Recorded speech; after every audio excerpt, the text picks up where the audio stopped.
I call the member for Gilmore. Thank you, Mr Deputy Speaker. When a 24-hour period in politics is seen to be a long time, you can understand how 5 years has fogged the memories of the Labor Party. The NBN, a cardboard drinks coaster plan developed in transit between two cities to establish a digital communication initiative for our nation. Talk about a tale of two cities. The NBN was begun without a proper business plan, without proper planning for infrastructure locations, without a rollout schedule. It was begun in pilot locations. Let me explain. One of these was Kiama. In the grandiose vision, the idea was to have underground fibre cable connected to every premise. What a joke. Labor today talks about slight delays to make sure the HFC is properly connected. The initial connection issues in Kiama, and these were legacy issues of the outgoing Labor Party, included the following: a change from underground connection, too much cost was incurred due to the location complications. Oops, Kiama is built on basalt, one of the hardest rocks to drill. 2, no planning to negotiate the use of existing power poles, so a second pole was put in place. Oops, lack of planning. 3, finally, although not the total end, the fibre reached the premise, but if there was more than one phone in the house, there was no connection device, let alone a duplex, and then complete confusion to connect aged care facilities with hundreds of connections needed. So let me remind those who sit in opposition, technology glitches are not new.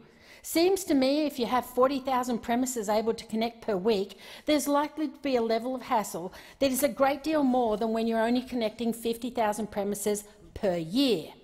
Labor promised the world to Australians connecting to the NBN, insisting that 100 megabits per second was the need for every household. But did it tell you about the cost?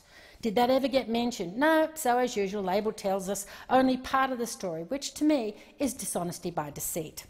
In Gilmore, if it's proposed that 92% of the homes will be able to connect to the NBN by the end of next year.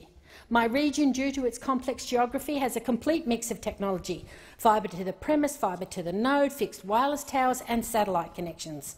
Now NBN has had to develop another form for regional areas where homes in small clusters are too far from the node and there is an insufficient number of homes to economically build another node. So we'll have fibre to the curb as well. Recently, the minister said that the multi-mix technology is going to be absolutely the best one, and I agree.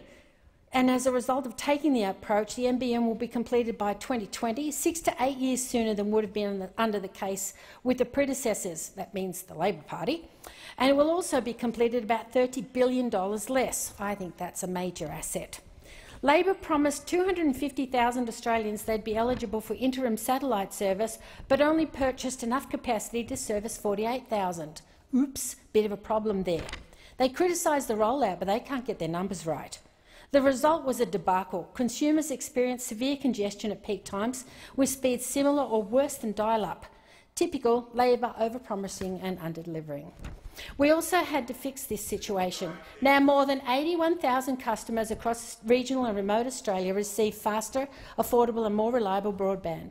Labor claims the NBN would and should already have been delivered. The rate of connection delivery under Labor was dismal, with only a 20% of estimated connection for their target by June 2013. We've taken a tortoiseshell speed of rollout up to the speed of the rabbit, with more than 6.5 million homes now able to connect. Cheaper, fairer and affordable. That's the aim, and we're delivering.